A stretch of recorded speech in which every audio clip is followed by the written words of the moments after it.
If you've been going around the good old internet looking for the right podcast to fulfill your New York Yankees needs, well, I'll be the first to deliver the good news to you. You have found it. Here on Yapping Yankees with me, your host, Mike Scudero, you and I will be discussing the latest news, takes, and talk throughout the entire Yankee universe.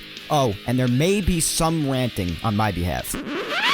Yeah. Anyway, what do you say we get to it? Let's get to yapping! Well, hello there, my fellow Yankee fans, and welcome to episode 171 of the Yapping Yankees podcast, where we yap about the Yanks and nothing but those Yanks. As always, I am your host, Mike Scudero, here on the 12th day of February in the year 2023. Guys, Yankees pitchers and catchers are slated to report this week, the 16th. Now, let's also remember, real quick, that this year, we've spoken about it a little bit, for the first time since 2017. It's been a while, thanks to COVID, but the World Baseball Classic is returning this year as well. And for all pitchers and catchers involved in that, they are reporting tomorrow. Some reporting days are that close. So guys like Nestor Cortez and Kyle Higashioka, a couple of guys who are announced to be a part of the World Baseball Classic, will be reporting tomorrow, the 13th. It's surreal that it's that close. But again, everyone else, the rest for pitchers and catchers just ordinarily reporting to spring training. They're on the 16th. Yankees position players will then report on the 20th, a week from tomorrow. And games will begin on the 25th, 2 weeks from yesterday. So in less than 2 weeks, even if they don't count it first, Yankees baseball will be returning to our televisions, folks. Holy crap! Holy crap indeed, Frank Barone. And it's been a long time since I've been able to experience the excitement of the World Baseball Classic, by the way, upon mentioning it, and the start of spring training together, the both of them. It's been a long time, like I said earlier, since 2017. That's 6 years ago already, when the United States won their first title in the WBC. And there have been 4 classics so far, as we know. Japan won the first and second ones in 2006 and 2009. The Dominican Republic won in 2013. That team was stacked. And then the United States won in 2017 for their first WBC title. And now, after 6 years, it'll finally be returning, coinciding with spring training as it always did. And some people they don't really care about the World Baseball Classic. I, for one, have always really enjoyed it. I know that some people don't take it seriously because a lot of people around Major League Baseball, regardless of their background, their heritage, they go to play for their home countries and they're like, oh, I think it's stupid. They play in America for Major League Baseball. They should be on the United States team. Well, I think it's interesting that they actually divide all up and they play from where they're truly from. I think it makes it that much more exciting. And the 3 best countries really have won at least once through the first 4 times. I think it's pretty fitting. Japan is a phenomenal baseball country. So is the Dominican Republic. They are extremely talented there. A lot of them come from there through international signing. And, of course, the United States itself also being just the baseball country. So they've all won at least once. I think it's a great tournament. I can't wait for it as always. The pools are completely organized and set to go for the tournament. It starts on March 7th. And as it always does, it'll run for a couple of weeks. It's not a long tournament. It always runs from the beginning of March until maybe a little bit past the halfway point of the month. It's usually just a couple of weeks. But I cannot wait for it to get started. I really can't. I'll just read out the pools to you real quick for those who actually care, because, again, some people don't. But here's how the tournament is organized. It's usually divided up into pools with all different kinds of countries participating. Obviously, in Pool A is China, Netherlands, Cuba, Italy, and Panama. In Pool B is Japan, Korea, Australia, China, and the Czech Republic. Pool C is the US of A, Mexico, Colombia, Canada, and Great Britain. And in Pool D is Puerto Rico, Venezuela, Dominican Republic, Israel, and Nicaragua. So, those are the 4 pools, and we are set for it to go in just under a month. Anyways, how the hell are you, my friends? After that long-ass introduction, you'll have to excuse me for letting my excitement get in the way, but I can't really do anything about it. But anyways, how are you? Oh, me? Well, I'm just dandy.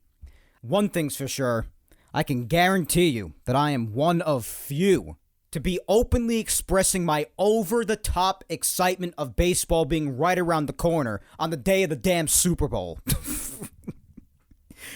Easy to forget that it's Super Bowl Sunday when you're listening to my baseball enthusiasm. Or maybe it's not because you're already getting ready for it as you're listening to the show. Or maybe the Super Bowl is past and everybody's still talking about it. Regardless of when you're listening to it, today is actually Super Bowl Sunday. And like I said, I guarantee you I am one of the only ones with baseball and just about only baseball on their mind on such a big day. But the Super Bowl is tonight, and because of that, I decided it might be a good idea to release this episode earlier than I usually do, because I usually record Sunday evening and then I get it right out to you that night, usually. But now I'm recording it way earlier in the day, and I'm going to have it out to you by the early afternoon, hours before the Super Bowl begins, so you have an opportunity to listen to it beforehand or even after the fact, because, to be honest, releasing any sort of your own content while the Super Bowl is on and expecting people to go listen to it at that moment is just downright stupidity and foolishness from a content standpoint. So we're not going to do that here on Yapping Yankees, and we're going to have this episode out to you way before the game starts so that you can enjoy your baseball talk before having a night filled with football. So, and usually, honestly, yes, I am excited about the Super Bowl each year. I am a football fan generally, I guess, nowhere near baseball. And I do enjoy watching the Super Bowl for the game itself. I couldn't care less about halftime theatrics or whatever the hell. I watch it for the game itself. And listen, if you enjoy the halftime, more power to you. And all the other, the commercials that come with it, all of the other action that comes with the Super Bowl and what helped to make it so famous aside from the sport itself. But I watch it for the sport. That's just me. But really the main thing that the Super Bowl constantly reminds me of every year is just that baseball is right around the corner. That's really one of the only purposes it serves for me. And I do enjoy football. I enjoy the Super Bowl. I watch the Super Bowl, especially if it has my favorite team in it, being the New York Giants, for those who don't know.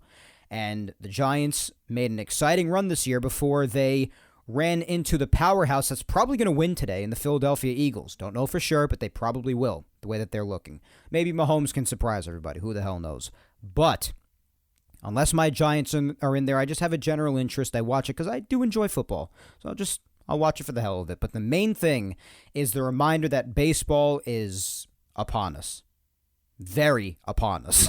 Because usually when the Super Bowl happens, especially now even more so since everything in football was pushed back a week because of the addition of the 17th game and the additional week for the regular season, now the Super Bowl happens even closer to when pitchers and catchers usually report in baseball. So now it is even more of a mark of the occasion for me, as if it could be any more of that before, of baseball being right around the damn corner. So that's what I'll be thinking of for most of today.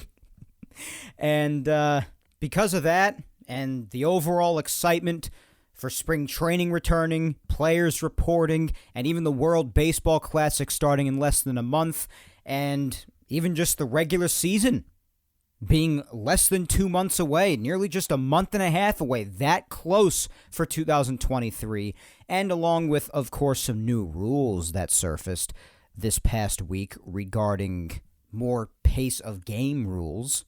With all of this put together, obviously that is why the episode is titled what it is. Because it's all talking about timing. Timing for how close everything is timing for things like the Super Bowl, for me, marking the occasion for how close baseball is. While everybody else is concentrated on football, well, this dope that you're listening to right now is just thinking about how close baseball is. and also just talking about this new rule surfacing. Just, it's all about timing. Counting down for the excitement. Talking about this new timing rule for the pace of game. And all of these landmarks on the calendar that signify how close baseball is to coming back. It's all about timing, isn't it? But I'm just seriously so excited. Especially when the month of February hits. Last time I spoke to you a couple of weeks ago was the last couple of days of January still. But I knew the excitement, as it does every year, would get that much more intense upon the official arrival of the month of February, because that is the month where everything happens baseball-wise. That is when pitchers and catchers report. That's when position players report. That's when spring training games begin. And depending on the year as well, like this one, it may or may not be the time for another World Baseball Classic to be played while spring training is going on in preparation of the regular season. And you got the whole month of March to have fun with all that, as we will in the coming month. And then after that, it's about 6 months straight of just pure baseball bliss throughout the regular season, not even including October, the playoffs. So, the times are changing for the better, guys, when it comes to making it out of the woods that is known as the cold, dark winter. We're almost there. If you look up at the sky, you will now be able to tell this is the month that you usually start to see the turn the other way as well. You'll start to see that sun peeking out a bit past 5:30 now as opposed to 4:45. Starts to change a little bit. In about a month, I believe actually a month from today, if I have that right, the clocks will go forward again. That's also on the verge of changing for good soon, within the next year, I believe, so thank God for that. And the later the sun stays up, it's just more of a reminder that eventually, before too long, the winter will be done, spring will be here, the weather will start to improve, our beloved baseball will be back, and those are the happiest of times, because I personally cannot tell you. Obviously, I have my things, like I spoke to you 2 weeks ago about. I have my things to distract me whenever baseball isn't around in the off-season, but it's still tough. Because when baseball's not around, there's a certain void in me that just can't be filled. I don't know how to describe it. Maybe you could describe it if you have another sport that's bigger than baseball for you, and maybe it's the same way for you whenever that sport is gone. But that's how it is for me during the offseason. It's just torture and enduring the cold and the snow, which I despise. And fortunately, knock on wood, fortunately, we have really seen no snow virtually no snow in New York this winter as we head into the middle of February. And you won't catch me dead complaining about that.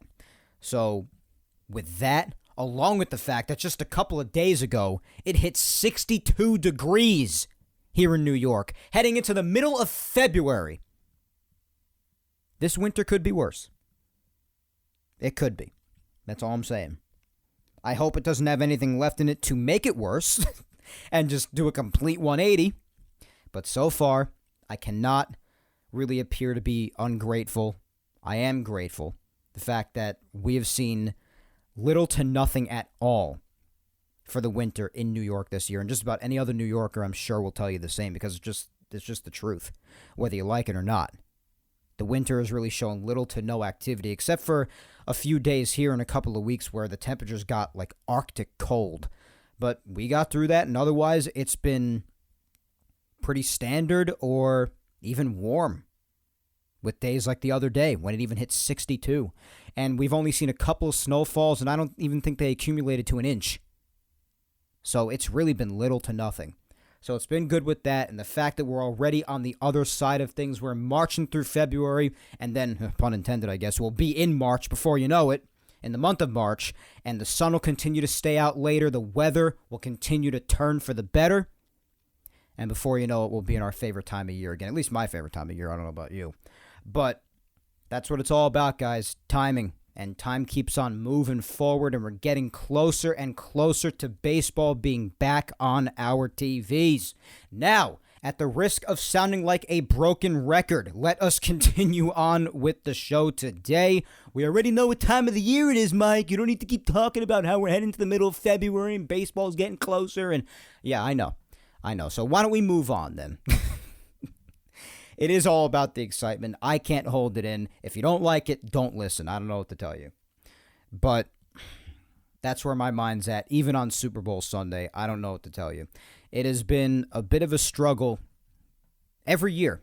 Because, again, this is year 4 that I'm doing Yapping Yankees. I started in May or June. I can never remember the specific month because it was the last few weeks of college. I was dreaming up this show and figuring out the format and putting it together and everything. So it's just a blur as to when I specifically started. It was either like the end of May or beginning of June of 2019.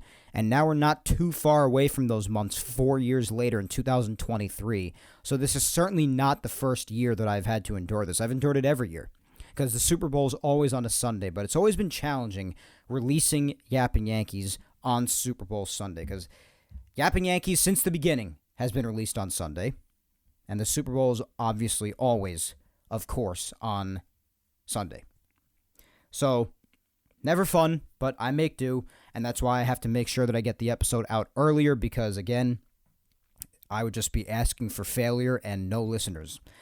If I released it while the Super Bowl was on, people would just, the posting on social media about the episode coming out would just get swallowed up by Super Bowl tweets, rightfully so.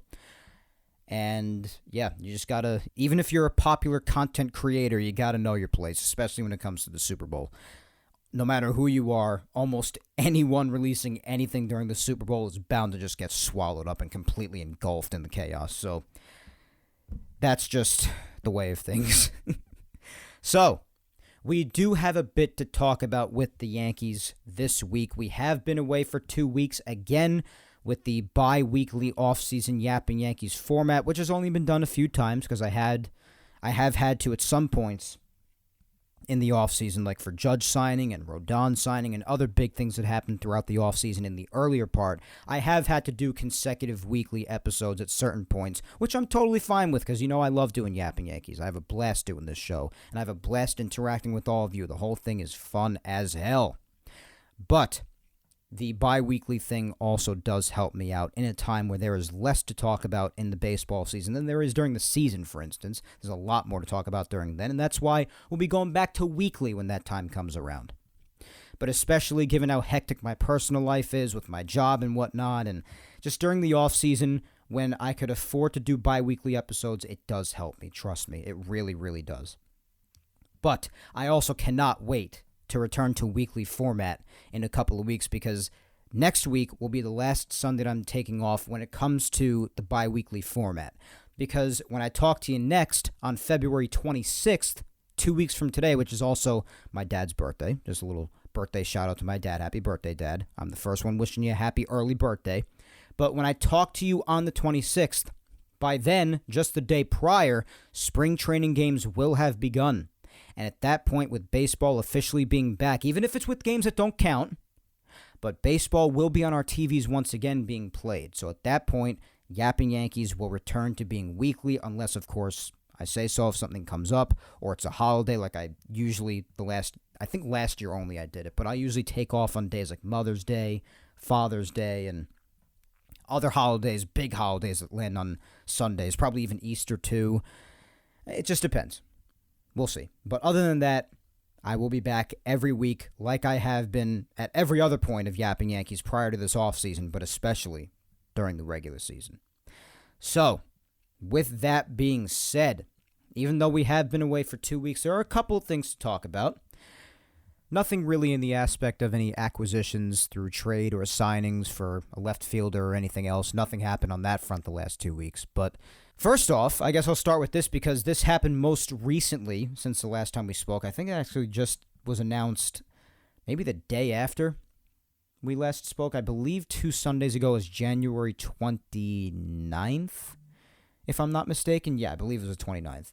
And on Monday the 30th, the Yankees did announce that they hired another hitting coach. Not a main hitting coach, but an assistant hitting coach. So they have another person to add to the hitting coach staff by the name of Brad Wilkerson. So, the Yankees now have another name to add to the mix, another perspective to add to the hitting coach game. So now they have 3 people involved in this. They have Dylan Lawson being the main hitting coach, of course, been here for a couple of years now. Casey Dykes as the assistant hitting coach, and now Brad Wilkerson as another assistant hitting coach. So hopefully Wilkerson can add another perspective and help to revitalize that offense that we saw just completely drop dead and perform a disappearance act when they embarrassingly went out in 2022.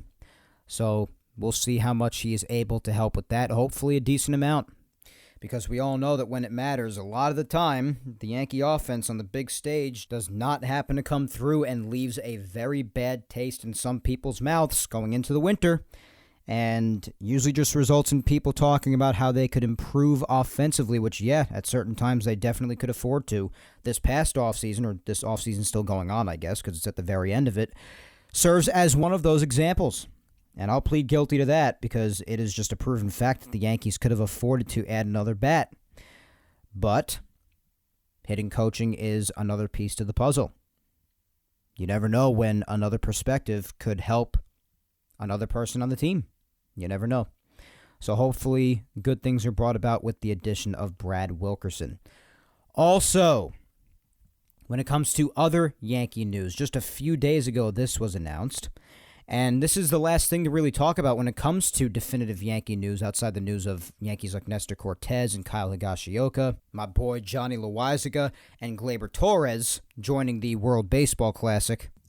But it was just announced the other day that Chad Green, whose fate has just been really up in the air since getting Tommy John surgery late last May, as we know after spending all the years of his young career with the Yankees so far, his fate was kind of up in the air. Up until a few days ago when it was announced that the Blue Jays signed him to a 2-year, $8.5 million deal. And some people have been playing this down. I guess I can understand why, because the end of Chad Green's tenure as a Yankee may have left a bad taste in people's mouths, but people have to stop for a second and remember that this guy accomplished some really cool things with the Yankees. I know a lot of it was years ago, but it's the fact of the matter. He was a vital arm in that Yankee bullpen and had some really solid years with them. Really, really solid years. You may recall he started his Yankee career in 2016, came up and had a bit of a rough time in 12 games, put up a .473 ERA. 2017 was really a massive year for him in 40 games, putting up a .183 ERA, striking out 103 batters in 69 innings pitched. In 2018, in 63 games, appearing in even more games, .250 ERA, still striking out 94 people in 75 and 2/3 innings. 2019, now this is when his career started to take a bit of a downturn, I would say, just a bit. In 54 games, a .417 ERA, so a bit of a rise in that. Still a lot of strikeouts in 69 innings, 98 strikeouts, so that's still a good rate. But the earned run average went up a bit more, and obviously he was also being used in a lot more opening appearances by then, and at first it was working out great, but then it started to slip up a little bit and definitely contributed to inflating that ERA a bit. 2020 came around, the shortened season, obviously. In 22 games out of the 60 that year, he put up a 3.5 ERA, .351. Not brutal, not great. And then 2021, now, this was really when he started to gain a reputation of someone just giving up a lot of big hits in a lot of big situations. And this was what really started to turn people against him, I would say, and what really started to cause a lot of people saying that they thought that Chad Green's better days, better Yankee days were behind him. I mean, a lot of late game home runs. I mean, the most famous one that people probably remember is that game in Houston. I mean, this is the one that stuck in my memory the most, if I had to say. There's a game in Houston, and the Yankees had a huge lead heading into the 9th inning, and they couldn't hold it down. And part of the reason for that, a big part of the reason, was because of Chad Green.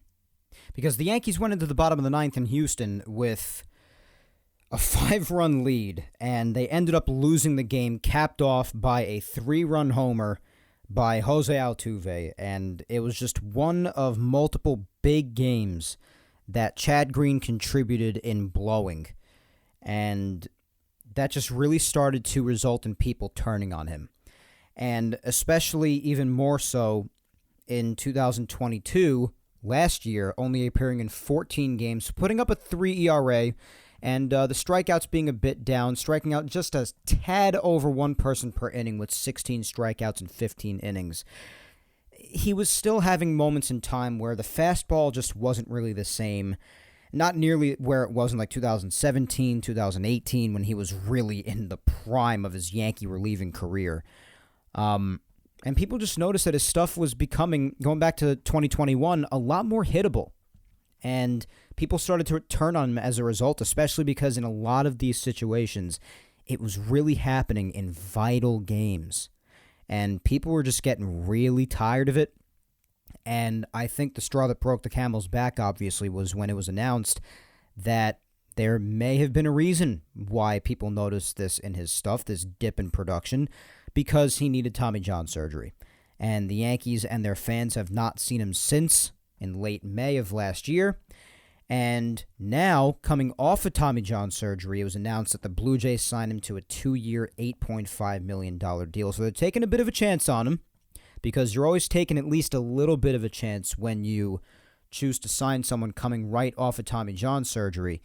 But who knows if it'll be worth the chance for the Blue Jays, because Chad Green, once upon a time, was a really solid, reliable, efficient relief pitcher.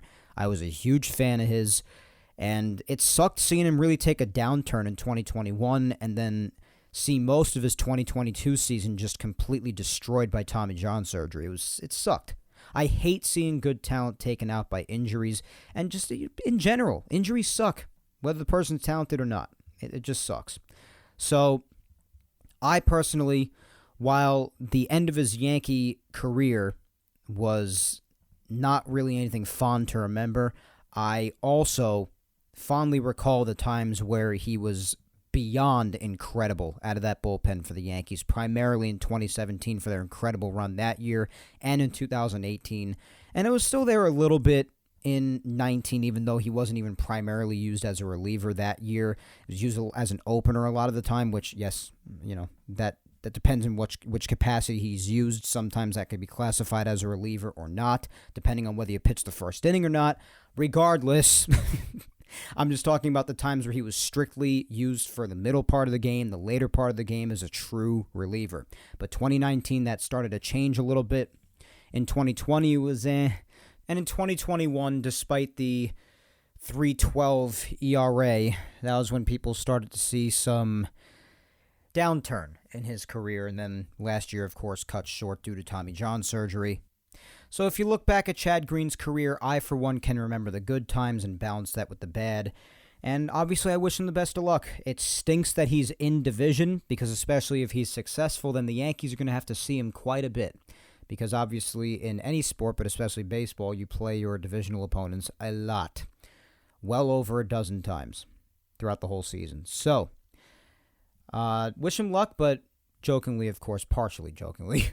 Not too much luck, but he will be with the Blue Jays for at least the next couple of years, unless, of course, a trade happens, which is always possible. But as for now, 2 years, $8.5 million with the Blue Jays as Chad Green goes, but doesn't go too far, as again, he is still in the American League Eastern Division.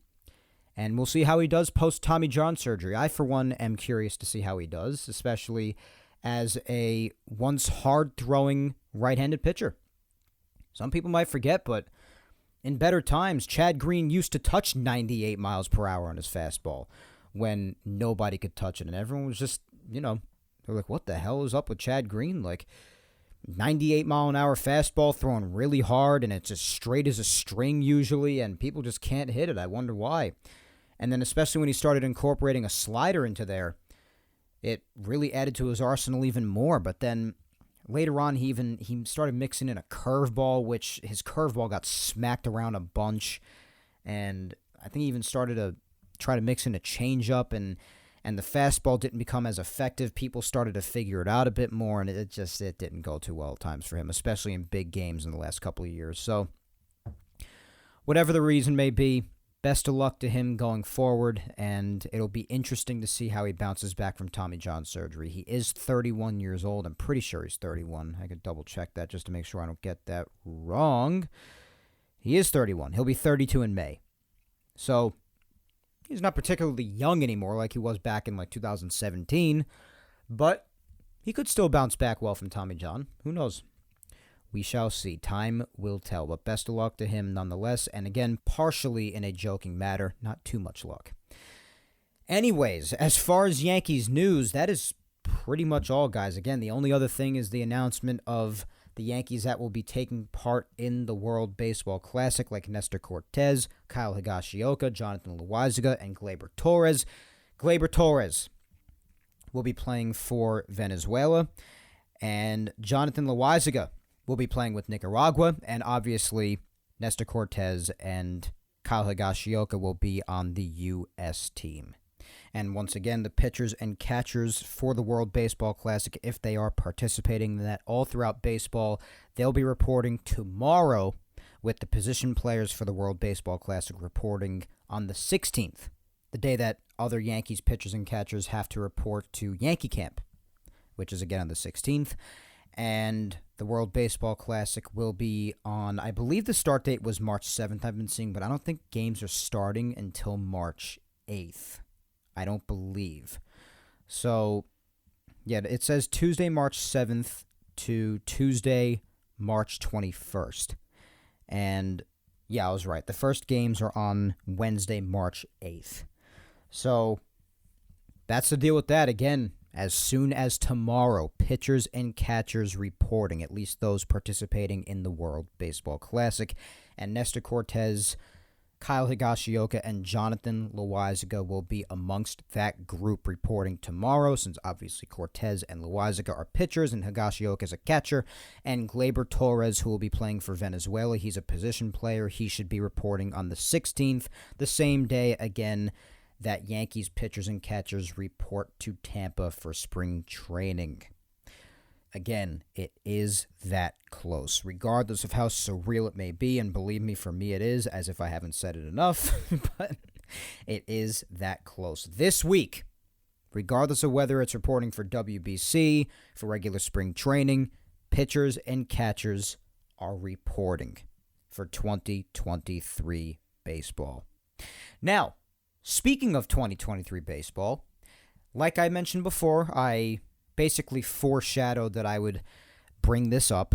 I tried to set it up a little bit, but there is a new rule coming to baseball, Major League Baseball, for 2023, speaking of the 2023 season. And it's got a lot of people in an uproar, whether it be people agreeing with it, whether it be people disagreeing with it, and of course, I'll be giving my opinion on it, as will you, because it also happens to be the main topic of discussion on the social media segment for later, which we'll get to right after this. But it is a big rule change. And a lot of you out there know that I guess I could be classified as a traditionalist when it comes to baseball.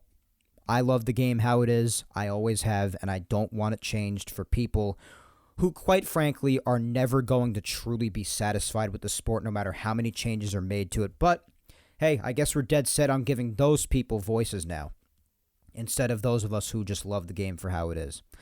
But anyway, aside from that, there is yet another new rule coming, and I will say this about it. All the other rules in the past, I basically said that they would have little to no effect on how long a game is. Maybe a little bit, but it's not going to have a true effect. And that held up pretty well, I would say, that statement of mine, because there were still plenty of games the last couple of years, despite all the changes being made, whether it be, the certain amount of mound visits or maybe the extra innings rule or not having to physically throw 4 balls out of the strike zone for an intentional walk, regardless of which rule you want to talk about that acted as an effort to speed up the game. Yeah, maybe they helped a little bit here and there, but it wouldn't have a true day-to-day effect. And the reason I bring that up, and me making that statement in the past, that mainly held up for games the last couple of years, because while they maybe helped in certain instances, on the regular, games were still basically as long as they always were. But I will say about this rule, even if I'm not in true support of it, that this will change the pace of the game.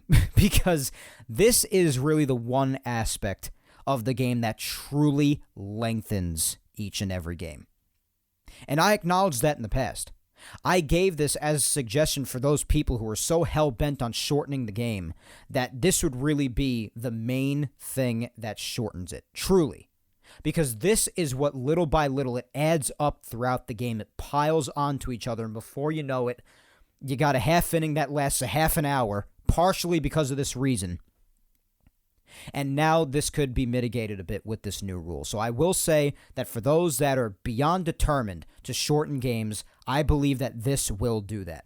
But that sure as hell doesn't mean that I'm in support of it, because I'm not. But the rule is the new changes for pitch timing. And for those of you who don't know what in the hell I'm talking about, well, let me explain it to you. Because now baseball is going to be focusing a lot more on how long it takes for a pitcher to deliver a pitch throughout the game. And like I said, for those that are really determined to shorten the game, I mentioned that this was the main problem with why games dragged on to be as long as they sometimes did. Because you have certain pitchers, especially when they're in a jam, runners are on base or they're pitching from the stretch. And especially the guy that always comes to mind whenever I talk about this is Masahiro Tanaka. At least for me as a Yankee fan, I knew that whenever a runner reached base and Masahiro Tanaka was on the mound, I just knew to come to terms with the fact that this inning is probably going to be at least 20 minutes long. Regardless of the outcome. Maybe except for if he's to get a double play on the very next pitch he throws with the next batter coming to the plate. Otherwise, it is best to just come to terms with the fact and mentally accept the fact that this half inning is going to be a while. Well, a rule like this will help to change that. I will give some examples. They definitively released details on what this rule will entail for 2023 and the penalties that'll come with it if they are broken. So here's how the pitch timing will work out going forward. I don't know if this is going to stick with it, but this is what they're trying for now. The pitch timer, with the bases empty, will be 15 seconds. So a pitcher has 15 seconds in between pitches when the bases are empty. With runners on base, they get a little bit extra time, an extra 5 seconds, so 20 seconds. And between hitters, one at-bat ends, next batter comes up to the plate and gets ready for his at-bat, they have 30 seconds to throw a pitch. Now, the violations. If the pitcher is to violate this rule, it will result in there being an automatic ball in whatever the pitch count happens to be at that point in time. Whether it be starting the at-bat, or maybe the bases are loaded in a crucial moment and they just happen to take 1 second too long to throw a pitch, and it'll be an extra ball, an automatic ball, and that'll walk in a crucial run and ruin everything. Who the hell knows? Regardless, pitcher violation results in an automatic ball being added to the pitch count, and a violation by the batter taking too long will result in an automatic strike. So that's your new timer rule, guys. And that was announced on the 9th, so a couple of days ago. Now, me personally, I'm going to hang back to give my opinion on this for when we start the social media segment in just a few minutes. But I just wanted to give you the background of the rule and the details, what it's going to entail, and the penalties that'll come with it if the rule is broken. Whether it be by the batter, the pitcher, doesn't matter. They have their own ideas in mind for how to punish them if they are to break the rule going forward. And again, this goes into effect immediately. This year, 2023. So this is definitely going to change things. Of all the ridiculous changes they came up with, the little things, limiting mound visits, the 3-batter rule, just putting up 4 fingers from the dugout for an intentional walk as opposed to physically throwing 4 pitches. All the kinds of rules like that, the extra runner on base in extra innings, regardless of which rule you want to come up with, that they have tried to enforce to shorten the game, Yeah, they could work sometimes, but it's not going to be something that helps on the day-to-day. And there were plenty of days that supported that statement that I made, because plenty of those games were still 3+ hours long. So this one was really the one. I even said it. You want to really cut back true time, then you've got to limit the time that some of these pitchers take. For instance, if they're in a jam and they're playing mind games with the runner on first and whatnot, those times when you feel like an eternity goes by between pitches. Until you tackle that, you're not going to truly, regularly shorten baseball games. So now that this is being enforced, I do think it's going to make a difference. How do I feel about it? Well, let's roll right into the social media segment so I can give you my thoughts on it before we hear your thoughts on it. So quite simply put, having to do with this rule, I figured I would talk about it because it's not only a Yankees topic, it's a baseball topic. And sometimes, as you know, on Yapping Yankees, I will talk about big things going on throughout the entire sport because we're all baseball fans here in general too.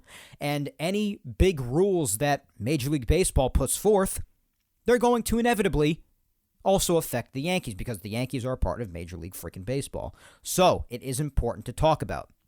And on the subject of timing, being how close everything is to starting, and with this rule being about timing for pitchers and batters, again, this is just the theme of today's episode, so I figured why not talk about it? Because it is a big change that is imminent for this sport, a big one. I think that it could possibly be the biggest change with the biggest impact so far. A lot of the other ones could be considered small changes, small pokes at some effort to shorten the game, but this one, whether you think it'll actually really affect anything come game time, it's a big leap for the sport, or a big step back, depending on your point of view. But anyways, the question, open-ended for this week, got another open-ended Yapping Yankees question for the social media segment, is how do you feel about the new pitch timer rule, and are you concerned for any Yankee pitcher with the rule? So I guess it's a two-part question, sort of. And obviously give your thoughts, and I'll read them on today's episode. Now, here are my thoughts on it. I'll start by saying that when it comes to, like I said, when it comes to rules that I think very well could speed up the game, then I think this one will do it. I think this is a step in the right direction for those people. And I applaud them for finally putting into effect. But that does not happen to be the side of the fence that yours truly sits on. Because I am a traditionalist. If you want to take a big old crap on me for that, then go right ahead. But I personally am just sick and tired of all of these changes happening. I don't personally accept change too well in general. I can change my mind on things, and I can accept changes for certain things. But typically, in general, if I had to say, I guess I would say that typically I am not that big of a fan of change, especially radical change. And yes, sometimes certain things do have to change for things to evolve and move in another direction. I understand. But in this case, when it comes to changing baseball, I have never been able to understand why it's happening. I know the reason. It's money. You want to try to draw a different generation of fans. You feel the sport will die out after a certain amount of time and a certain generation dies out. And you feel like nobody's going to care about the sport anymore because they feel like it drags out too long and therefore you're going to miss out on making money. I get it. The end result is money. I understand that aspect. I'm not completely hopeless. But this is yet another example, in my opinion, of giving more of a voice to the people who claim that baseball is boring and no matter what can be done, they'll never be roped into it or fall in love with it. You're giving a voice to the people who will never truly be satisfied with baseball no matter what you do with it. Because I got news for you, and I've said this plenty of times before when it comes to the subject of changing the game. I've always been on this side of the fence. I believe that if, in general, I would say a baseball game is about 3-ish hours, I don't think it's going to make a difference if you shave 10 minutes off of that. I don't think you're going to get this incredible, vast new generation and new demographic of viewers and fans because you shave 10 to 15 minutes off of a game. And in doing so, you're just potentially shaving the excitement off of a game. Because tense moments in baseball require thinking, strategy, taking a moment to think it over. And in a way, you're sort of eliminating that. And I know what some people say that, most of the time they take under 30 seconds anyway, so it's not really going to affect them. But knowing that this rule is in place, and for those people who do take more time than they will have now under the strict clock, I don't know how strongly they're going to enforce it, but it sounds like they're planning on it. But for those people who do take a while, it could really get into their heads. And it could really mess with the momentum of things. Let alone the fact that, let's say, someone gets lost in the drama and they forget about the pitching rule, which, yes, I guess would be their fault. But, like I said before, let's say it's a big moment, bases loaded, full count, 2 outs, vital moment in the game. The fate of the game is hanging in the balance. And a deciding run scores because the pitcher took too long, and it walks in a go-ahead run and wins the game for that team. People will have a meltdown in that scenario. As I probably will too, especially considering I'm against this, for the most part. I say for the most part because now I'll go to the other side a bit and see how I slightly understand their point of view, maybe. Because like I said before with the example that I used, with pitchers like Masahiro Tanaka, for instance, whenever a batter reached base, again, you just mentally accepted that that half inning was going to be a freaking long one. Again, unless like an immediate double play is made, then whatever. But those pitchers that do take an absolute eternity to pitch, even when it's really not warranted to take that much time. And when that happens too often, then I will compromise and admit that sometimes that adds unnecessary time to a game. Because like I said, I will acknowledge that this is the one rule that will truly change things, I believe. It will take some time off of games. I don't know specifically how much, and it also depends on the game and the circumstances, but it certainly will help more than it doesn't help when it comes to shortening games. And I do think that it'll help with pitchers who take too much time. Because pitchers like Tanaka, and there are others like him, they take a long time. I'll admit that and compromise somewhat. But for pitchers who are right on the border, and maybe it's in their head a little bit, that, oh my God, there's a clock behind me, I don't have necessarily as much time as before, it screws with them mentally, screws with the momentum of the game, and crap just goes off the rails. You never know if that could have the effect. It could maybe have none of that effect, and it'll be fine. But what about when a runner's on base, and maybe the pitcher wants to play the mind games a little bit with them, look them back to the bag, look back to the plate, look them back to the bag, look back at the plate, play a little bit of a game with them, and all of a sudden maybe they forget that since this is a new thing, timer runs out, penalty. So you're talking about the strategy and the thinking that goes into certain situations in a game possibly being messed with. That could be a potential problem as well, considering that's a big part of baseball. And with these continued changes in the game, these are all reasons why I'm just not for it.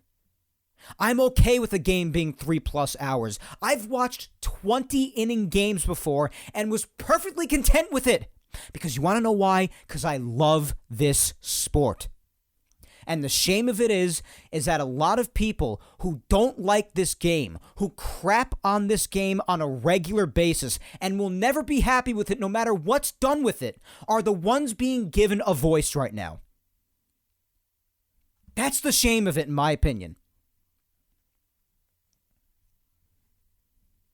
Can games be shortened by a few minutes? Maybe. I guess you can make that argument. But is that really going to make that big of a difference? Is that going to make all those people who always claim how much they can't stand baseball all of a sudden love it? I got news for you. It's not. It's not going to make a single damn difference in the minds of those people. They don't care. And all of a sudden now, people like us who love 3 and 3+ hour games, I guess our opinions don't matter. Because all they care about is shortening the game now. It's all they care about. It's all they care about. Because it's pretty obvious that it's all they care about, because these changes seem to be coming annually. Just more changes, more changes, more changes, more efforts to shorten the game. And I guess we diehards who don't care how long a game goes on are just forced to have to accept it. And yeah, fine, I'll accept it. What am I going to do? I don't have any power to overturn this. The only thing I have power over is the power to turn this microphone on and vent to all of you about it. So I guess I'll have to come to terms with it, as will you. That doesn't mean I have to like it. That doesn't mean I can't voice my thoughts about how much I dislike it. Because I can. And I am. And I'm just tired of those who don't like baseball and truly never will having such a big voice about how the game should be. And I know that there are people who love the game and just truly think it needs to be shortened a little bit. So not everybody pushing for these changes hates the sport. I get that. And that's why I'm willing to compromise with people who say, maybe you could shave 10 minutes, 15 minutes off. But I'm just saying, if you think that that's going to vastly increase the popularity of baseball, I'm sorry, I truly think you're mistaken. Because the issue with it, at least in the league's perspective, is to try to draw a new crowd into the sport, get more interest, get more money especially. That's really where it's at, the money. And I just don't think it's going to have that effect ever, no matter what you do.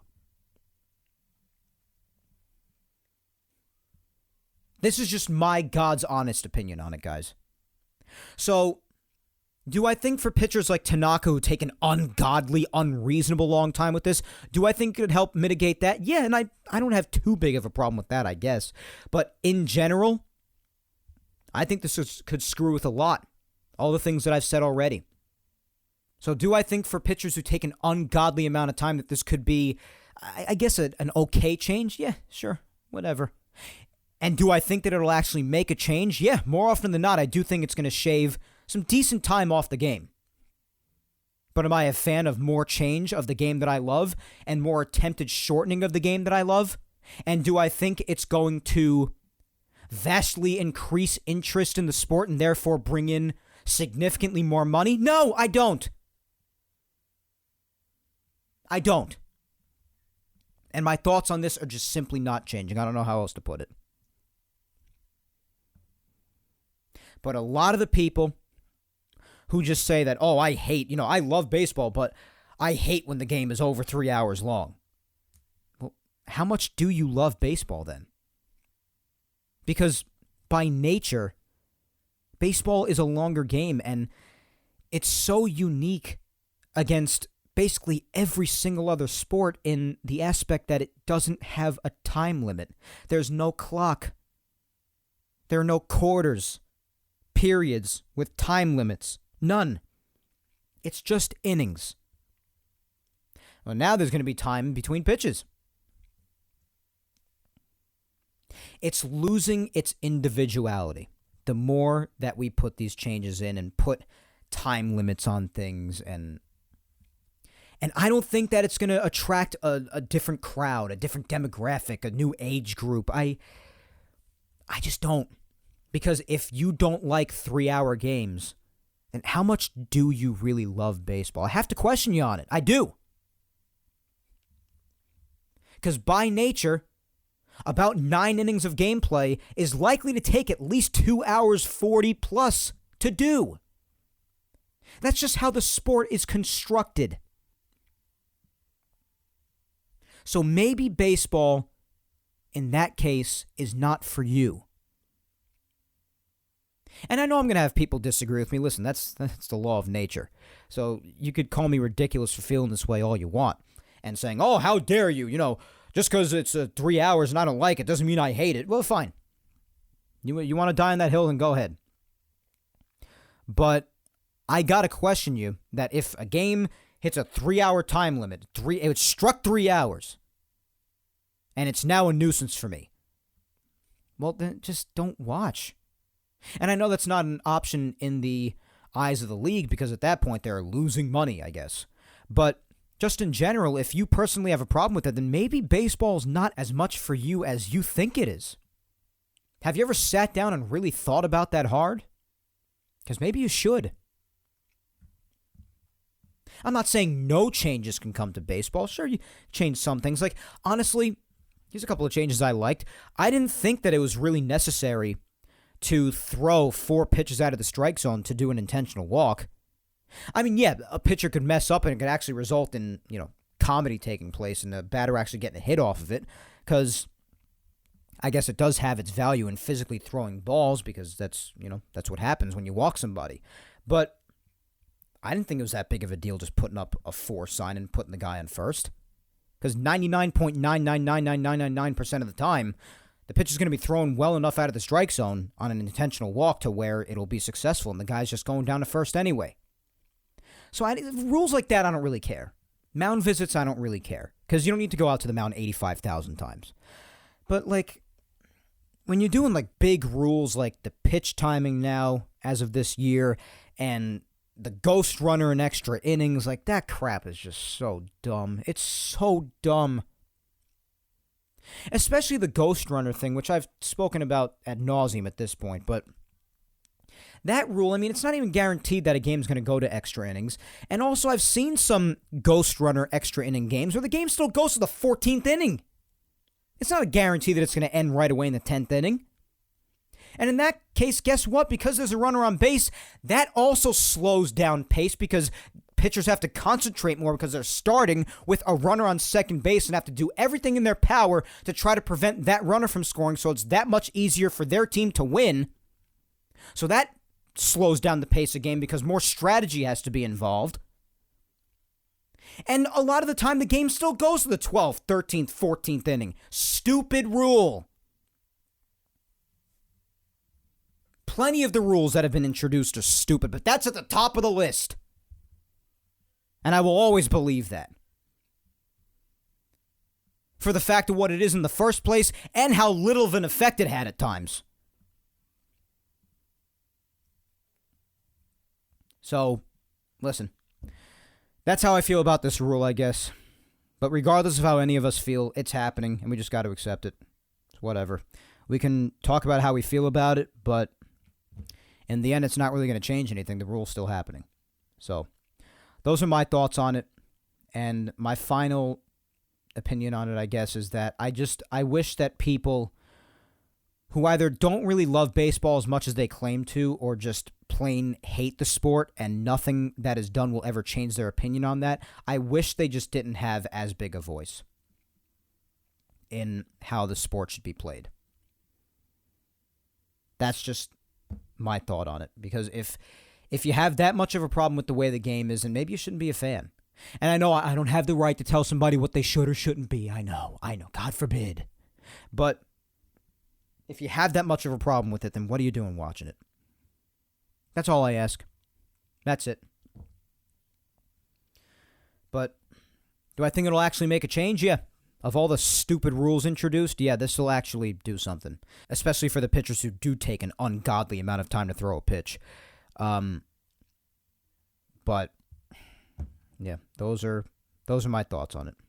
So, a couple of small positives on it, but mostly just not for it, I guess you could say. All right, let's get to your replies on it after I just went on my whole tirade, and we're now almost an hour in. That's what always happens. Can never shut my pie hole. First up, we got at Yankee Ken saying, I'm indifferent towards it. I guess it's okay as it keeps the game moving. As far as the Yankees go, Chapman is the guy to worry about, and he's gone. So he can break that rule with KC. Yeah, sometimes he would take a while. That's true. Especially with runners on. Definitely. I would definitely say that.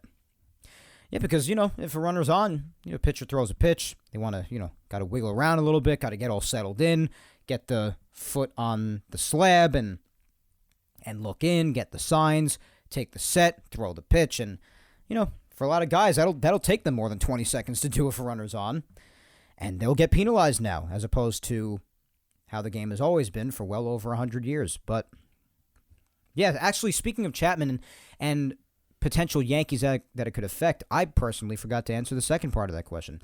I personally don't think that it's going to affect any Yankee pitcher really, aside from maybe Nestor if he wants to do any of his little tricks and he happens to take a long time before officially getting ready to deliver the pitch and getting into his windup or, actually getting ready to throw it from the stretch maybe, depending on the situation.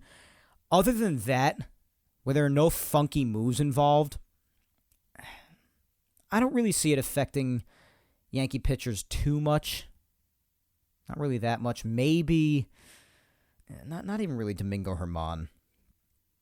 Thinking of any other Yankee bullpen guys.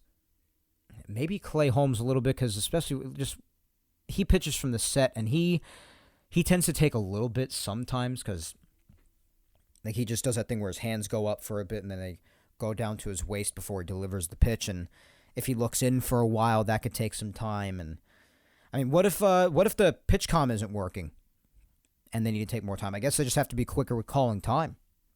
Otherwise, they'll be penalized if they go past the timer. So that's just crazy. It's nuts.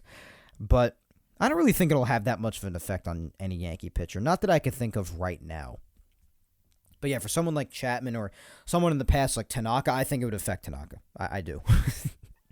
But I don't mean for this to be a Tanaka slaughter session. I actually really loved Masahiro Tanaka. I'm just saying sometimes the guy took an awfully long time to throw a pitch. That's just the objective truth. So, all right, up next is at Sylvester001 saying, reality is all players have timing no matter what position. I see it being a problem, except Cortez.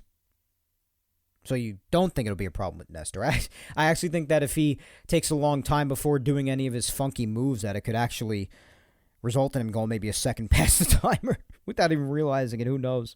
Or maybe not. I don't know. It's just hypothetical, I guess. At Baseball T Czar is up next saying, I don't think it'll affect anyone, but I must say that I haven't watched Rodon pitch that much.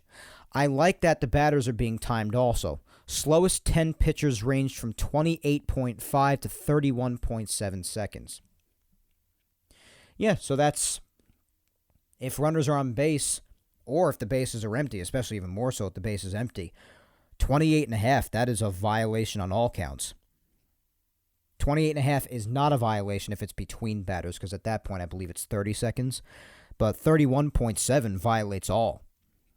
So if that's the most, then hopefully not too many violations will take place, and not in vital situations either, because I'm telling you, if that situation arises when the bases are loaded at the end of a game, let's say it's the bottom of the ninth of the game and the home team is batting, regardless of who the team is, and the count is 3-2.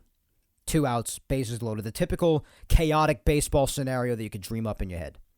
And let's say it's in a late September game in a playoff hunt, just to add even more effect to it. So let's just make it as chaotic as possible. And pitcher's really just thinking about strategies, looking in for the signs, and just really taking his time getting ready for the pitch. And then they are notified by the umpire or whoever the hell else that they have gone over the 20-second time limit. There's an automatic ball put to the pitch count. A run scores, the game-winning run at that. And because the pitcher took a second too long to throw, the game is now over. When who knows, maybe it could have been strike 3 and the game continues. And that team who was pitching now had a chance potentially later to win the game. Now it's a loss because their pitcher took an extra second too long to throw the ball. I'm not saying this is definitely going to happen. I'm not sure it's going to happen at all. But in the event that it does, I'm just saying that I could see all kinds of hatred being spewed as a result of that. That is all I'm saying. So, but thank you for that data, because that's actually pretty important. 28.5 to 31.7. I'd like to check if that's accurate myself, but I'll take the words of my loyal listeners. Why not? So if that's the case, again, hopefully there won't be too many violations, if any. But in that case, I mean, I'm sure they'll be even more aware of it now that the rule is in. They weren't aware before because there's no such thing as the rule yet. But, you put that in a world where the rules are officially in effect, and there are some violations there, depending on the situation. So, all right, up next is my buddy Mike at MD Nelly saying it's a joke, but it is what it is. Yeah, I can't really fight you on that, man. I can't. And like I said, even if you disagree with it, like me, Mike, or any others who disagree with it, listen, it's happening. So just got to accept it and deal with it. We'll see if anything comes of it. Who the hell knows? Next, we've got at Laura_Eismont, and she says, as of now, I'm okay with the rule. The times are different depending on if runners are or aren't on base. Once we see it more in action, then it'll be easier to tell if the rule is good or not. The only pitcher I'm concerned about is Herman because he hesitates frequently. That's very interesting that you mentioned Herman because he actually popped into my head before. And I guess I kind of like turned away from it. I was like, maybe not him, but I mean, it could be. I don't know, because he does hesitate sometimes, but I don't know. Or maybe now that he knows he can't as much, maybe it'll affect him even more and screw with his stuff because he'll be like, oh, I don't have time, but now I don't have as much time to think and get ready for the next pitch. And then he throws a dud to the plate and it gets hit into the second deck. Who knows? That's why you're saying, I mean, we will have to officially see the rule in effect before we see how good or bad it really is. You're 100% correct about that. And I'll be patient as well. I'll elect with patience as well. So I can get on the same wavelength with that as well, I guess, Laura. But yeah, so it's pretty valid. The only pitcher you'd be concerned with is Herman. I mentioned Cortez because of all of his funky habits that he tends to have on the mound with all those funny moves that he does. And if he happens to take long before getting into that, then fine. But, now that I think about it, Nestor also tends to be a pretty fast worker most of the time, especially when he's in a groove. He just gets right into the next pitch. So that happens to most pitchers when they're in a groove. But yeah, but if he happens to be laboring on a certain day and takes more time in between pitches, and then, does that thing where he rocks back and forth a few times or leans to his side or goes down low, I mean, who the hell knows? Who knows? Up next is Rebecca at Peace Now for Life. And she says, I'm so glad you asked this question. I hate the new pitch clock. Part of the beauty of baseball is no time. It's not supposed to be a fast game. If the casual fans don't like it, don't watch. Part of the mental game is stepping out and disrupting time. Hate this. Rebecca, this is why I love you. And, yeah, I know. I knew this would be a good question to ask on a day like today because this was just announced a couple of days ago. Baseball's right around the corner. Why not talk about it? Because it could affect the Yankee. Might not. Who knows? But it's a rule that could potentially affect everybody. So it's worth talking about. And that's what I said. The uniqueness of baseball, part of it is the mental aspect. And sometimes that takes time. It just does. Now, do some people take an unnecessary, ungodly amount of time? Yeah. Like I said, I'll compromise on that thought because it's true. But it has a potential to screw with a lot. That's just what I'm worried about. And just the fact that I am perfectly content with baseball being as long as it has to be. I don't care. A lot of other people seem to. I just don't. At Kenji Kofi says, give it a try. Would be nice to have a baseball game not be 3+ hours. But why? What's it doing for you? This is the logic that I don't understand. Yeah, maybe you're like, give it a try. Fine, whatever. But it would be nice to not have a baseball game be 3+ hours. Why? Is it really going to change that much for you, for the people who don't like the sport, probably never will? I just don't get it. I don't get that logic. I just can't align with it. It doesn't connect with my brain. I can't really explain it. As someone who just loves the sport as much as I do, I don't understand why you would feel the need for it to be shortened. Yeah, maybe for some people to not take anywhere from 40 seconds to an entire minute to throw a pitch. But I don't know. For people thinking that 10, 15 minutes is going to make any sort of a difference, it's really not. I don't know what the big deal is. It's just a longer game. It's 9 innings. It's just the way the game is constructed. That's just the point of view that I have. I'm sorry. I'm sorry if you don't agree with it, but it's... Next up is at Gino's Yankees saying, I'm okay with the rule. Need to crack down abusive pitchers and batters who make games unnecessarily long. Will probably affect a very small amount of players. Ditto for pickoff throws. Both are used for teams to stall for time to warm up pitchers, etc. Can't think of any slower Yankees. Yeah, listen, I guess that's a pretty objective response. And yeah, I do agree that some pitchers and batters take unnecessarily long. I can understand that.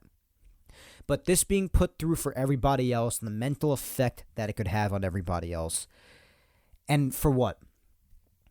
Maybe a dozen minutes? I don't understand what the difference is for people. And why you expect every game to be like less than or significantly less than 3 hours long. It's just the way the game is constructed, guys. It's the way it is. And if you love it that much, why do you care if the game's 3 hours? And if you don't have that time, then maybe you just don't have the time and you just can't watch the game. Unfortunate reality, but that might just be the reality. Why change it potentially radically? I can't understand it. I can't understand it. If they want to give it a try, then fine. Yeah. Like I said, with the prior reply saying, give it a try at least. All right. Fine, I guess. Whatever. I try to be reasonable.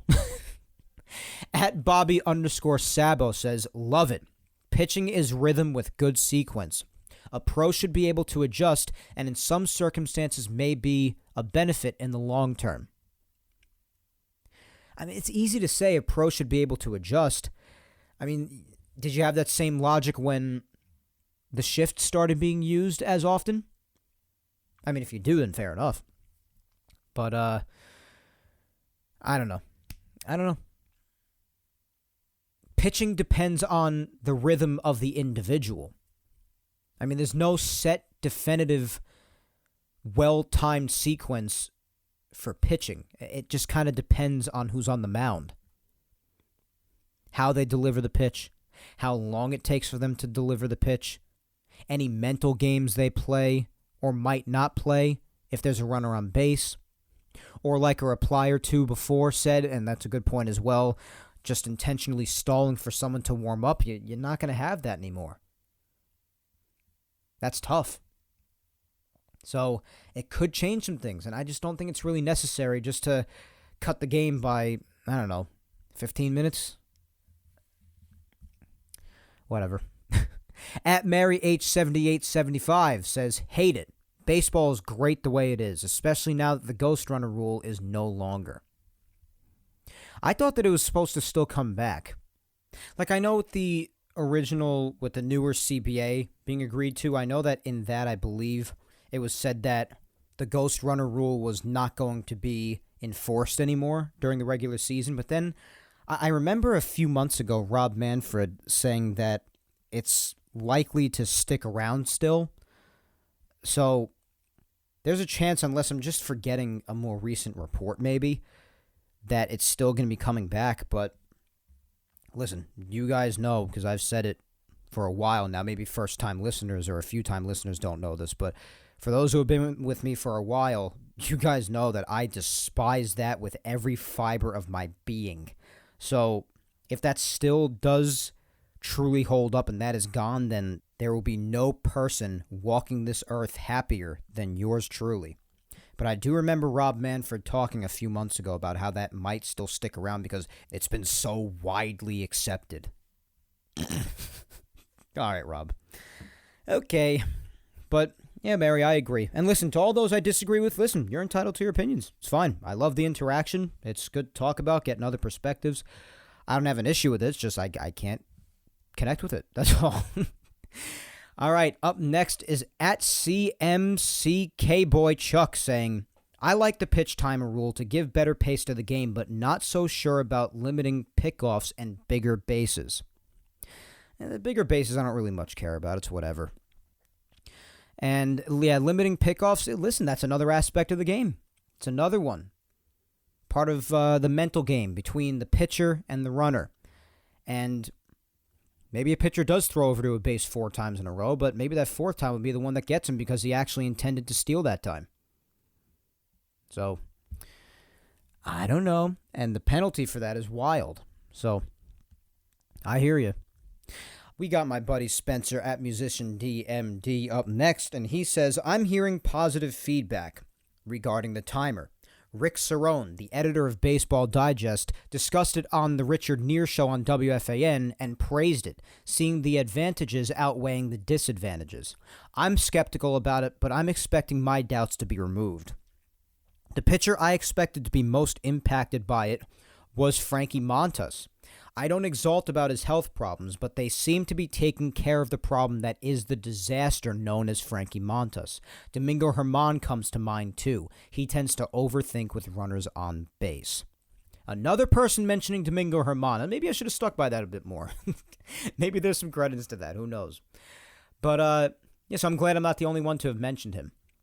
But, yeah, listen, I know a lot of people the way they feel about Frankie Montas, same way that I feel. His Yankee career so far, although being as short as it is, has been an utter train wreck so far. There's no denying it. But yeah, I know they have certain people out there praising it, and listen, maybe it'll turn out to be fine. And, my dislike about it will just, I'll just be like, whatever. I mean, I'm whatever about it when you really get down to it now, because what am I going to do? What are we going to do about it? It's going to happen. There's nothing you can do, so whatever. But maybe I just won't feel so strongly against it, is what I mean. So, I think of what potentially could go wrong as a result of it, and there is plenty that could go wrong. Will it go wrong? We don't know. But, I don't know. I'm not feeling it. I'm not, and I'm tired of all of these changes being enforced and, as an effort to just shorten the game by a bit to please people who, again, likely are never going to be pleased. I just don't think they will be. So, all right, up next, but yeah, that's a good reply, Spencer, yeah, and Rick Cerrone is a good voice to listen to when it comes to that. There are a lot of big people out there. Some are praising it, some aren't. Depends. All right, let's just do a handful of more because we are really getting late here. All right, up next is at MyLeo2013 saying it's a ridiculous gimmick. How much time is the MLB going to save? Hashtag fire Manfred. That's what I'm saying. Like, yeah, some days I think this, again, I'll stick to saying that I believe this rule, when it comes to all the rest, I believe this rule will have the biggest effect of them all. The rest of the rules, for the vast majority, again, I just think were stupid. But I think this will be the most effective. I'm not arguing that. I'm just saying that I would rather it not happen on a personal basis. But I do admit, I have admitted from the beginning, that of all the rules that have taken place in an effort to shorten the games, this will have the most effect, I think. But doesn't mean I'm for it. So, yeah, but how much time are they going to save? I don't know. Maybe like 15 minutes, like I said. And that apparently is going to make all the difference. And please all those people who just never seem to be pleased with baseball because they just don't like it as much as they claim to, most likely. Or they just really dislike it, and Major League Baseball is catering to them to try to get their love and support, which is never going to happen because they just don't like baseball.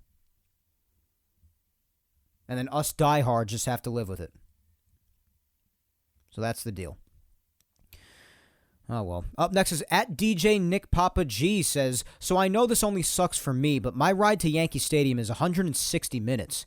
If a game is only going to be 160 minutes and I'm going to spend 2 times that in the car, then the pitch clock is taking game time and game day experience away from me.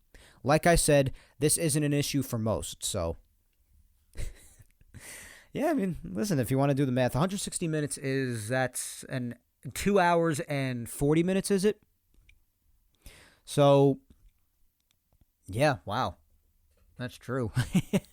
So when it comes to someone with your commute, yeah, you're right. The pitch clock is taking game time and game day experience away. Yeah, that's funny. That's a, funny thought for someone who doesn't have to think about going through that. But, yeah, I mean, if it's only going to be 2 hours, 40 minutes, like I said, that's what, 15, 20 minutes shaved off? You really think that's going to have baseball be accepted in the minds of countless other people who, more likely than not, have already decided how they feel about the sport. That's just my point, I guess, what I'm trying to say. Sounded like a broken record at this point. Let's start to finish up. Up next is my good friend Tina at MountainGal456 saying, I hate it, Mike. I love the little chess game in baseball between pitcher and hitter, and part of it is getting into a player's head. The timing thing could throw everything off. I'm not happy about it. Yeah, and that's my concern too, Tina. It's a reasonable concern. And it could end up being no big deal at all when we finally see it in action. Like some certain comments before have said, we'll wait and see to see how it is when games are finally being played under it. And yeah, fine. I can level with that, I guess. But beforehand, your mind wanders. Start to speculate about things. How's it gonna be? How's it gonna affect this? Could this happen? Could that happen? The mind wanders, and it could have some pretty annoying consequences. Is all I'm saying, and is all what a lot of other people are saying too. So, all right, final two. And then it's off to enjoying the rest of the day and the Super Bowl tonight. First up of the final two, as always, is my girlfriend, Vic Salimo. And she says, while I feel that some pitchers definitely take way too long to throw a pitch, and that does add potentially unnecessary time onto a game, I also can't help but think of all the things that could affect in-game when it comes to the mental strategy of baseball. When runners are on base, if the pitcher is playing mind games with the batter at the plate, and so on and so forth. I don't think these attempts to shorten the game are necessary. I personally do not mind if the game is over 3 hours long because I love baseball. And I think it's getting a little bit ridiculous with how many changes are being made just to shorten a game that a lot of people can never seem to be pleased with. Amen. That's, if that isn't what I've been echoing this whole time, I don't know what is.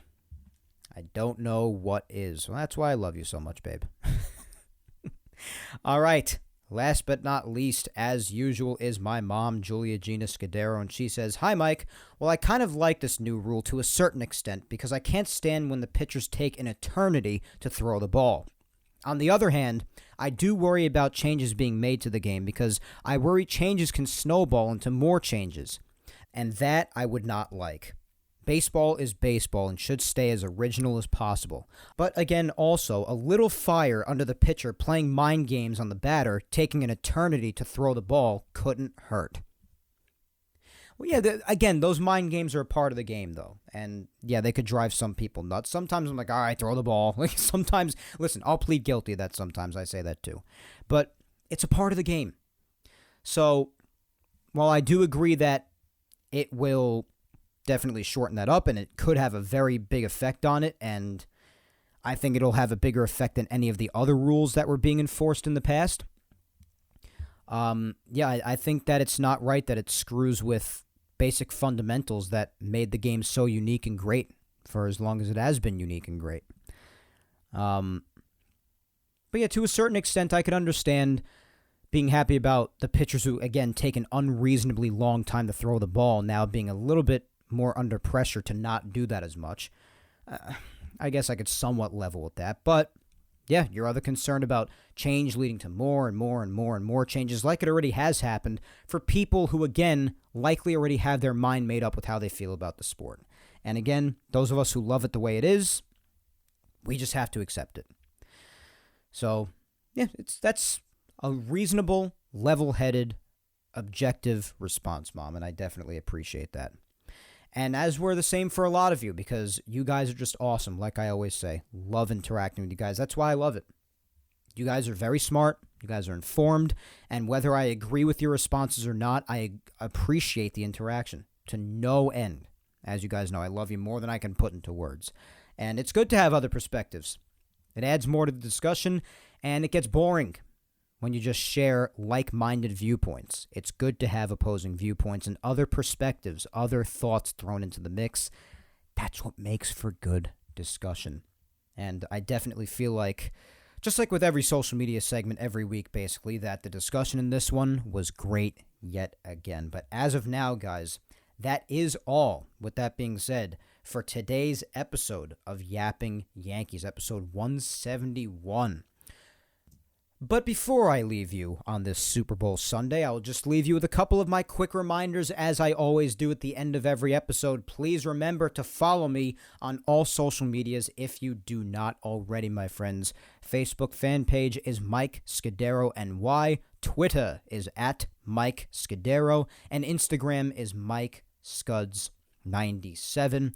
And please be sure to subscribe to Yapping Yankees on all 4 of the platforms it's available on. That's YouTube, Apple, Spotify, and SoundCloud. Show your love on all of them like you always do.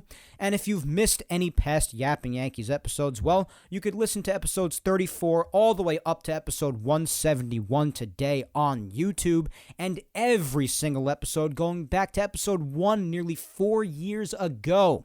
Also, all the way up to episode 171 today are available on SoundCloud, Apple Podcasts, and Spotify. But once again, I thank you 3,000 for listening to me yap today. As always, my friends, I have been your host, Mike Scudero, and I will talk to you in 2 Sundays from today on February 26th when I come at you with episode 172 of Yapping Yankees. But until then, guys, hang in there, be patient, stay safe, look out for your loved ones, especially those be patient and hang in there, because in just that little amount of time, by the next time we speak on the 26th, 2 Sundays from today, Yankees baseball will be back on television. Even if it doesn't count, it doesn't matter. For the first time in a bunch of months since the 2022 postseason ended, baseball will be back on our TVs, people. And that is worth getting damn excited about. Can you believe it? Next time we talk, baseball will be being played. So until then, get hyped about that. Kick life's ass these next 2 weeks. Enjoy the Super Bowl tonight, and I'll chat with you in 2 weeks, my friends. Take care.